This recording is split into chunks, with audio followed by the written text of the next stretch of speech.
제가 가진 성경은 신약 성경 360면에 있습니다. 히브리서 6장 9절에서 12절까지의 말씀 우리 함께 읽도록 하겠습니다. 사랑하는 자들아, 우리가 이같이 말하나 너희에게는 이보다 더 좋은 것 곧 구원에 속한 것이 있음을 확신하노라.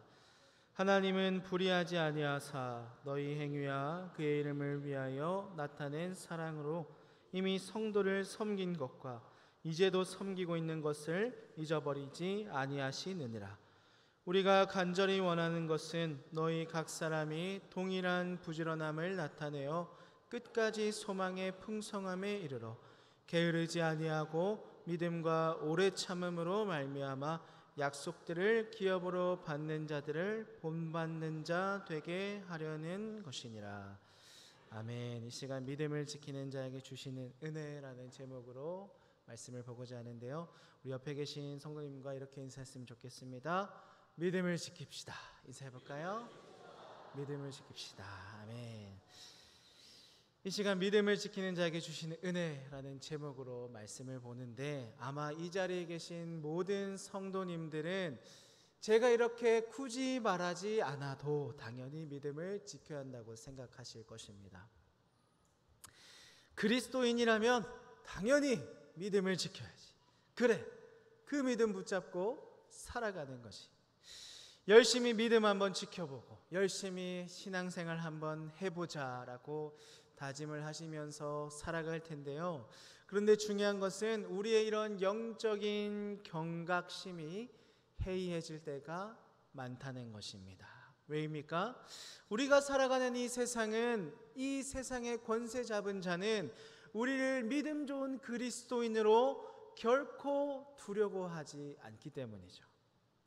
제가 예전에 오후 설교를 할 때 한번 질문을 드렸던 적이 있는데요, 여러분이 살아가는 모임에서, 일하는 직장에서, 학교 등등의 모든 장소에서 과연 여러분을 제외한 기독교인이, 그리스도인이 몇 분이나 있습니까? 사회생활을 하는 곳, 내가 일하는 일터에 일하러 갔는데 거기에서 믿음 좋은 그리스도인을 만나기란 정말 쉽지 않습니다. 새로 들어간 직장에서 또는 어떤 무리에서 나와 같은 그리스도인이 있다면 함께 신앙생활하고 서로에게 힘이 되어줄 수 있는 사람을 만난다면 그것은 정말 힘이 되어주는 귀한 은혜일 것입니다. 제가 2008년에 군대를 입대했습니다. 이 입대 날짜가 잡히고 마음이 참 힘들었습니다. 힘들었고 두려운 마음도 있었는데요, 그런 저를 보고 부모님이 저에게 제안하신 것이 한 가지 있습니다. 그게 뭐냐면 기도 제목을 정하고 함께 기도해 보자는 거였습니다. 제가 그때는 믿음이 좀 안 좋았어요. 그런데 이 군대라는 큰 시련이 다가오니까 기도의 자리를 찾게 되더군요. 그래서 부모님의 말씀에 따라서 기도 제목을 3가지를 정해봤습니다. 그 기도 제목이 뭐였냐면, 첫 번째는 교회가 있는 부대 안에서 군생활하게 해달라는 거였습니다. 두 번째는 그리스도인 지휘관을 만나게 해달라는 기도였습니다. 그리고 세 번째는 운전면허를 딸 수 있게 하나님 도와주세요라는 기도 제목이었는데요, 그렇게 열심히 기도를 하고 입대를 했습니다. 신명교육을 마치고 훈련을 다 받고 제가 군생활할 부대가 정해지고 이제 저를 데리러 온 버스를 타고 가는 중에 저를 인솔하는 이 직업군인, 이 지휘관이 저에게 그 인적사항이 적힌 걸 보더니 질문을 했습니다. 혹시 교회 다니냐? 저는 조금 설렜어요. 하나님 기도의 응답이 지금 이루어집니까? 라는 기대감을 가지고 예, 기도 다닙니다. 혹시 교회 다니십니까? 물어봤는데 자기는 불교라고 하더라고요. 그리고 우리 부대 안에서 교회 다니는 사람을 잘 못 봤대요. 여기서 불안함이 저를 엄습하기 시작했습니다. 그리고 저에게 이렇게 말했습니다. 교회 가고 싶으면 수요일과 일요일에 신청해서 교회 갈 수 있는데 너는 아직 부대에 온 지 얼마 안 된 신병이니 수요 예배는 절대 가지 말고 고참들 따라서 일요일 종교 행사만 갈 수 있다라고 하더라고요. 그러니까 저는 이 부대에서 이 이등병 막대기 하나를 벗고 2개, 1병이 될 때까지 교회를 가는 고참이 없으면 어떻게 됩니까? 저는 주일에도 교회를 갈 수가 없게 되는 것이죠. 그렇게 수만 가지 생각을 하면서 그러면 천주교를 가야 되나 불교를 가야 되나 하는 고민을 하면서 저희 부대에 도착을 했습니다. 과연 저의 군 생활은 어떻게 됐을까요? 첫 번째 기도 제목이 뭐였죠? 부대 안에 교회가 있는 곳에서 군 생활할 수 있게 해달라. 저는 운전병 출신이라서 수송대로 소속이 되어 군 생활했습니다. 저희 수송대 건물 바로 옆에 어떤 건물이 있었을까요? 교회가 있었습니다. 걸어서 3분. 두 번째 기도 제목이 뭐였습니까? 부대 지휘관이 믿는 사람이 되게 해주십시오. 제가 소속된 수송대는 수송대장님이 계셨어요. 이 수송대장님이 가장 높은 지휘관이신데 그 수송대장님이 어떤 분이셨을까요? 성가대 지휘자셨습니다. 저는 수요예배 가기 싫어도 무조건 필참으로 따라갔습니다. 그리고 주일 종교 행사도 고참 따라가는 게 아니라 수송대장님 따라서 저는 교회를 갔습니다. 누가 저를 막을 수 있겠습니까? 수송대장님이 야! 하고 데려가시는데. 그래서 이런 얘기를 부모님께 해드리니까 부모님과 같이 기도하는 이 모교의 성도님들도 참 기뻐하셨던 기억이 듭니다. 그리고 세 번째 기도 제목인 면허를 따는 것도 하나님의 은혜로 잘 취득하고 군 생활을 마쳐서 이 자리에 서 있을 수 있었지 않나라는 생각이 듭니다. 제 삶을 잠깐 나누었지만 여러분, 우리는 아주 특별한 상황이 아닌 이상 아마 대부분 믿지 않는 사람들과 많은 시간을 보내며 하루를 보내고 계실 것입니다. 그리고 교회에 있는 시간보다 교회가 아닌 곳에 있는 시간이 더 많은 것이 우리의 현실이죠. 믿음을 붙들고 세상에 맞서야 하는 시간이 훨씬 많은 것처럼 그만큼 위험과 유혹에 노출되어 있는 시간이 많은 것이 우리의 현실인 것이죠.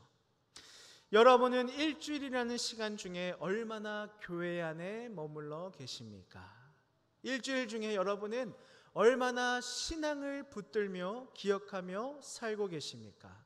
여러분은 여러분이 살아가는 그곳에서 믿음을 지키기 위해서 한 사람의 그리스도인으로 살아가기 위해서 어떻게 노력하고 계십니까? 세상의 권세 잡은 자 사탄 마귀는 절대로 여러분이 한 사람의 온전한 그리스도인이 되어가는 것을 기뻐하지 않습니다. 우리가 노력한다고, 신앙을 붙든다고 그 노력이 가상해서 안쓰러워서 아이고 그래 더 기도하고 더 하나님 사랑해라라고 우리를 과연 가만히 두겠습니까? 말도 안 되는 소리죠. 베드로전서 5장 8절입니다. 근신하라, 깨어라. 너희 대적 마귀는 우는 사자같이 두루다니며 삼킬 자를 찾나니. 베드로전서는 말합니다. 마음을 강하게 하세요. 늘 주의하세요. 왜입니까? 원수 마귀가 배가 고파서 으르렁거리는 사자처럼 먹이를 찾아서 우리 주위를 돌아다니고 있기 때문 아니겠습니까? 그래서 우리는 늘 주의해야 됩니다. 경계심을 풀어서는 안 됩니다. 내가 있는 그곳에서 한 사람의 그리스도인으로 살아가기 위해서, 그 믿음을 지키기 위해서 정신을 단단히 차리고 있어야 하는 것이죠. 그렇다면 여기서 말하는 그렇게 정신을 차려서 지켜야 하는 이 믿음은 무엇입니까? 그것은 바로 예수님에 대한 신앙의 고백입니다. 여러분, 예수님이 누구이십니까? 만약 교회를 다니지 않는 사람이, 신앙생활을 하지 않는 사람이 여러분에게 아니 그런데 그렇게 네가 믿는 예수님이 누구야? 누구셔라고 묻는다면 여러분은 뭐라고 대답하시겠습니까? 학습 세례 문답서는 예수 그리스도를 이렇게 정의합니다. 예수 그리스도는 하나님의 독생자이시고 우리의 구주이시다. 죄가 없으신 예수님은 우리를 대신하여 십자가에 못 박혀 죽으셨고 죽은 지 3일 만에 다시 살아나셨으며 하늘로 승천하셨는데 하늘로 올라가심을 본 그대로 다시 오십니다. 우리는 예수 그리스도를 믿음으로만 구원받습니다. 즉 믿음이란 예수님이 하나님의 아들이시고 나의 구주, 나의 모든 것의 주인이 되시며 십자가에 달려 죽으심으로 내 죄를 용서해 주시고 부활하셨으며 하늘로 승천하신 후에 다시 이 땅에 오시는 그 예수님을 믿어야만 구원받는 것이다. 죄에서 건짐을 받음을 믿는 것이다. 여러분, 이 고백이 우리 안에 늘 있어야 한다는 것이죠. 이러한 믿음을 지켜야 한다는 것입니다. 이 믿음이 우리의 삶의 중심이 되어서 흔들리지 않고 내가 이 믿음을 꽉 붙들고 있어야 이 험한 세상 속에서 빛을 내고 향기를 내고 짠맛을 내는 그리스도인으로 살똥말똥한데, 이런 믿음이 없다면, 흔들린다면 어떻게 되겠습니까? 모래 위에 지은 집처럼 결국 무너지고 마는 것이죠. 그런데요, 안타깝게도 이렇게 예수 그리스도에 대한 믿음이 흔들리고 곧 무너질 위기에 처한 자들이 있었습니다. 바로 오늘 말씀의 대상인 히브리서의 수신자들입니다. 여러분, 이런 생각 혹시 해보셨습니까? 내가 구원받으려면 좀 더 착하게 바르게 살고 신앙생활을 좀 더 열심히 해야 되는 것 아닐까? 내가 요즘 기도도 잘 안 하고 성경도 좀 잘 안 보고 교회도 예배도 조금 빠지고 잘 안 가고 있는데 내가 하나님의 자녀가 맞는 것일까? 아닌데 내가 억지로 교회를 다니고 있는 것은 아닌가? 신앙생활 한다고 돈이 생기는 것도 아니고 시간만 계속 낭비하는 것 같은데 왜 계속 교회를 다녀야 할까? 이러한 삶의 걱정과 염려들이 생겨나니 우리가 가지고 있는 믿음의 고백이 흔들리기 시작합니다. 하나님의 아들이신 예수님이 나를 대신해서 십자가에 못 박혀 죽으시고 3일 만에 부활하시고 승천하셔서 다시 오신다고 말씀하셨고 약속하셨는데, 이것이 믿음인데 자꾸 걱정이 되고 염려가 되면서 어려워지고 멀어지게 된다는 것이죠. 히브리서의 수신자들 역시 마찬가지였습니다. 그들의 믿음, 예수 그리스도에 대한 고백이 흔들리기 시작하니 어떻게 됩니까? 하나님의 말씀의 초보가 되었다고 성경은 말합니다. 쉽게 말하면 하나님의 말씀을 가르쳐야 할 만큼 신앙생활을 하고 말씀을 배운 그들이 다시금 말씀의 가르침을 받아야 하는 자들, 영적인 어린아이가 되었다는 것이죠. 어린아이는 단단한 음식을 먹지 못합니다. 그런 것처럼 그들은 하나님의 말씀을 소화하지 못하고 말씀을 소화하지 못하니 그 능력을 경험할 수가 없었습니다. 말씀의 능력을 경험하지 못하니 믿음이 성장하지 못하고 믿음이 성장하지 못하니 무엇이 하나님의 뜻인지 분별하지 못하는 처지가 되어서 하나님의 뜻을 구별하지 못하는 지경까지 이르게 된 것이죠. 그렇게 예수님에 대한 이 믿음을 잊어가는 그들, 핍박과 유혹 속에 다시금 유대교로 돌아가고자 하는 그들, 말씀의 능력을 경험하지 못하고 믿음이 성장하지 못함으로 괴로워하는 그들에게 오늘 말씀은 무엇을 말하고 있습니까? 그것은 그럼에도 예수님에 대한 그 믿음을 지켜야 한다는 것입니다. 여러분이 유대교의 핍박으로 많이 힘들어하고 있는 것을 압니다. 그들의 핍박과 유혹, 그로 인해 우리에게 주어지는 고난은 너무나 힘겨운 것이죠. 그러나 여러분, 우리는 그럼에도 믿음을 지켜야 합니다. 예수님에 대한 바른 신앙의 고백을 잊지 말고 올바른 믿음을 지키세요. 그렇게 어려운 중에 믿음이 흔들리는 위기 속에서도 정신을 차리고 하나님의 은혜를 구하며 올바른 믿음을 지키고자 붙들고자 하는 자에게 하나님은 무엇을 더해 주십니까? 첫 번째로 하나님이 지키고 보호하십니다. 9절 말씀입니다. 사랑하는 자들아, 우리가 이같이 말하나 너희에게는 이보다 더 좋은 것, 구원에 속한 것이 있음을 확신하노라.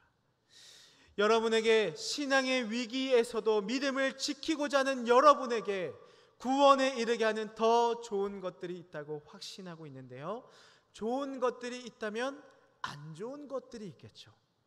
그렇다면 좋은 것은 무엇입니까? 그것은 바로 구원받은 자들을 지키고 보호하시는 하나님의 은혜입니다.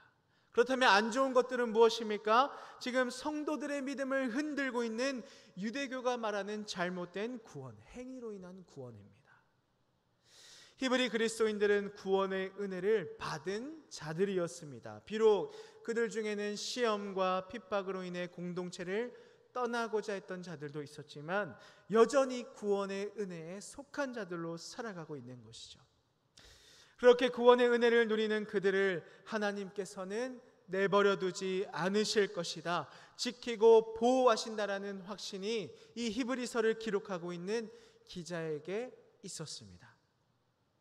그의 확고한 믿음처럼 하나님은 그의 영원하고 섭리에 의해 선택받고 성령으로 거듭나게 한 그 사람들, 그 구원받은 자들을 그 은혜로 늘 지키고 보호하십니다. 앞에서 나누었던 것처럼 우리는 이렇게 생각할 수 있습니다. 내가 구원받으려면 좀 더 열심히 신앙생활 해야 되지 않을까? 내가 요즘 기도도 잘 안 하고 성경도 잘 안 보는데 내가 정말 바른 하나님의 자녀가 맞는 것일까? 이런 고민을 하고 있는 분들이 있다면 이렇게 한번 생각해 보시기 바랍니다. 하나님의 선택이 우리의 행위로 인해 무효화될 수 있습니까? 예수를 주로 영접한 자, 구원받은 자도 일시적으로 죄를 지을 수 있고 범죄할 수 있습니다. 왜입니까? 예수 그리스도의 십자가 죽으심으로 우리의 모든 죄의 책임은 해결됐습니다. 그러나 뭐가 남아 있습니까? 그 죄의 오염이 아직 남아 있다는 것이죠. 다만 그렇다고 해서 우리가 신앙생활을 자기 마음대로 해도 구원이 보장된다는 것은 아닙니다. 우리는 하나님의 자녀로서, 하나님의 성전으로서, 구원받은 자로서 우리의 삶을 실제적으로 하나님의 자녀답게 살아가기 위해서 끊임없이 노력하고 말씀 앞에 엎드리고 하나님의 은혜를 구하며 살아야 하는 것이죠. 이 구원의 약속은 어떠한 어려움도 빼앗을 수 없고 어길 수 없습니다. 모든 것을 주관하시는 하나님이 정하고 주신 것인데 그 어떤 것이 이것을 가져갈 수 있겠습니까? 세상의 권세 잡은 자들은, 사탄 마귀는 결코 예수 안에 있는 그의 자녀들을 빼앗아가지 못하며 심지어 우리가 영적으로 나태해져서 경계를 소홀히 할 때라 할지라도 예수님의 이 약속, 이 믿음은 영원히 유효한 것임을 기억하시기 바랍니다. 이렇게 하나님이 지키고 보호하심으로 누리는 구원의 은혜가 우리에게 있다는 것입니다. 너희에게, 우리에게, 나에게 있는 것입니다. 예수님을 믿기로 작정하며 살리라 고백했지만 지금 고난과 핍박 앞에 비록 믿음이 약해져서 신앙의 위기를 겪는 자들에게도 여전히 유효하니 우리는 끝까지 믿음을 지켜야 한다는 것이죠. 두 번째로는 하나님이 잊지 않으십니다. 우리 10절 말씀인데요, 우리 함께 한번 읽어보겠습니다. 하나님은 불의하지 아니하사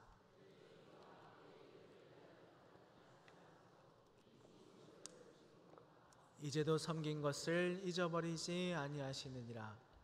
하나님은 잊지 않으십니다. 무엇을요? 그들의 성도들이 섬긴 것, 하나님의 이름을 위해 보인 그 사랑, 하나님을 사랑하는 그 사랑을 실천하는 삶, 내 삶 속에서 그 어려운 현장에서도 내가 하나님의 이름을 위해 살아가는 그 모든 것을 하나님이 잊어버리지 않으신답니다. 예수님이 나를 사랑하신 것처럼 다른 이들을 사랑으로 섬긴 그 모든 것을 잊지 않으신다는 것이죠. 세상이 아무리 몰라주고 비난하고 조롱하여도 누가 그것을 알고 있지 않으십니까? 하나님이 잊지 않으십니다. 내가 지금 어려운 환경에서 믿음을 지키는 것이, 이 신앙을 이어가는 것이, 그런 어려움을 이겨내고 교회에 나오는 것이 누구 하나 알아주지 않아서 아무런 의미 없는 행동인 것 같아서 신앙생활을 이어가는 게 힘들고 괴롭게 느껴진다 할지라도 그것을 하나님이 절대 잊지 않으시니 그 믿음의 싸움을 포기하지 말라는 것이죠. 하나님이 누구이십니까? 하나님은 스스로 계시는 하나님, 모든 것이 자기에게 의존하게 하시는 하나님, 변하지 않으시고 쇠하지 않으시며 영원히 동일하게 우리와 함께 하시는 하나님이십니다. 모든 제한으로부터 자유하신 분, 다함이 없는 능력이 있으신 분, 한계나 결핍으로부터 질적으로 자유로운 거룩하신 분이 하나님이십니다. 하나님께서는 의와 공의를 그 보좌의 기초로 삼으시는 분이시며 이를 통해 그가 세운 의로운 법칙으로만 행하시는 분, 모든 판단을 굽게 하는 분이 법이 없으신 분, 실수하지도 않으시고 덜하지도 더하지도 않으시는 참 하나님이십니다. 그러한 하나님이 여러분의 그 싸움을, 그 믿음을 지키기 위한 발버둥을 잊지 않으신다는 것이죠. 그 어려움 속에서, 그 척박하고 딱딱한 삶 속에서 여러분이 피워낸 귀한 믿음의 열매를, 그 믿음의 향기를 잊지 않고 기억하신답니다. 로마서 2장 6절 말씀입니다. 하나님께서 각 사람에게 그 행한 대로 보응하시되. 재림의 그날에 재판장이 되시는 하나님께서는 각 사람에게 그가 행한 대로, 보응한 대로 보응하신다, 갚아준다라고 말씀하시는데요, 하나님은 잊지 않고 기억하시는 것에서 끝내는 것이 아니라 보응하시고 그것을 그대로 갚아주십니다. 즉 여러분이 살아가는 삶 속에서 이루어가는 그 귀한 열매들, 그것을 하나님이 잊지 않으시는 것뿐만 아니라 여러분이 행한 대로 하나님이 갚아주신답니다. 채워주십니다. 반드시 보상을 받게 하신다는 것입니다. 지금 여러분의 삶이, 이 신앙의 삶이 외롭고 힘든 순간입니까? 이것이 나 혼자 짊어져가는 무게처럼, 무거운 짐처럼 느껴지고 있지는 않습니까? 그렇게 힘들고 고단할 때마다 나의 모든 순간을 기억하시는 하나님, 나의 신앙생활을 잊지 않으시는 하나님이 나와 함께 하심을 기억하시기 바랍니다. 하나님이 잊지 않으시고 그 행한 대로 갚아주십니다. 마지막으로는 믿음을 지켜야 하는 이유는 믿음을 지키는 자에게 주시는 상급이 있기 때문입니다. 11절과 12절 말씀인데요, 우리가 간절히 원하는 것은 너희 각 사람이 동일한 부지런함을 나타내어 끝까지 소망의 풍성함에 이르러 게으르지 아니하고 믿음과 오래 참음으로 말미암아 약속들을 기업으로 받는 자들을 본받는 자 되게 하려는 것이니라. 아멘. 11절은 열심을 나타내는 부지런한 사람이 있고요, 12절은 열심을 나타내지 않는 게으른 사람을 말합니다. 둘 중 하나님의 약속을 상속받은 자들을 본받는 사람은 소망의 완성에 이르기까지 동일한 열심을 부지런하게 나타내는 사람입니다. 즉 처음에 믿은 그 약속, 구원받은 자에게 주어지는 이 영생을, 그 소망을 완성하는 주님이 다시 오실 때까지 믿음을 잃지 않고 살아가는 자는 하나님의 약속을 상속받게 된다는 것이죠. 믿음을 지키는 삶은 달리기를 하는 경주와 같습니다. 우리는 이미 출발선을 지나서 결승선, 그 골라인을 향해 달려가고 있는 것이죠. 그렇게 골라인을 지난 자, 부지런히 달려서 경주를 마친 자에게는 하나님의 상, 의의 면류관, 영원한 생명이 주어진다는 것입니다. 죄의 결과를 짊어지고 살아가는 영원한 고통의 삶이 아니라 이 죄의 책임을 내려놓고 죄의 오염도 새로운 상태로 하나님과 동행하며 살아가는 영원한 기쁨을 누리게 되는 것이죠. 여러분, 돈을 많이 가지고 있는 사람도, 유명한 인플루언서나 연예인들도, 내 주위에 소위 잘 나가는 사람들, 성공의 과정만 밟는 사람들이라 할지라도 그들이 하나님을 모른다면 믿음의 경주를 시작할 수조차 없습니다. 뿐만 아니라 예수 그리스도의 구원, 영원한 생명이라는 그 골라인으로 달려갈 수조차 없습니다. 그 끝은 영원한 고통, 영원한 죽음뿐인 것이죠. 여러분, 이 신앙의 경주를 시작하게 하신 이도, 달려가게 하시는 이도, 그리고 그 골라인을 넘게 하시는 이도 하나님이십니다. 그러니 여러분, 경주를, 믿음을 지키기 위해 달려가는 그 힘겨운 싸움을 결코 포기하지 마십시오. 하나님이 함께 하실 것입니다. 말씀을 정리하겠습니다. 여러분, 이 모든 것이 가능한 이유가 있습니다. 무엇입니까? 하나님이 은혜를 주신다는 것이죠. 여러분이 살아가는 현장에서 치열하게 믿음을 지키기 위해 살아가는 그의 자녀들을 하나님이 지켜 보호해 주시고, 그 싸움을, 그 섬김의 열매를 잊지 않으시고 나와 함께 하심으로 우리가 그 믿음의 경주를 달려 꼴이 날 수 있도록 도와주신다고 하십니다. 그러니 여러분, 믿음을 지킴으로 예수님에 대한 바른 신앙의 고백을 잃지 않고 지키며 살아감으로, 믿음을 잃어버림으로 주인을 잃어버리고 헛된 수고를 반복하는 삶이 아니라 하나님이 나를 지키시고 보호하심을 늘 붙들며 잊지 않고 달려가게 하심을 믿는 귀한 삶을 살아가시길 예수님의 이름으로 축복합니다. 우리의 모든 삶을 하나님이 잊지 않으신답니다. 그 삶 가운데 일어나는 수많은 믿음의 싸움의 결과를 하나님이 잊지 않으신답니다.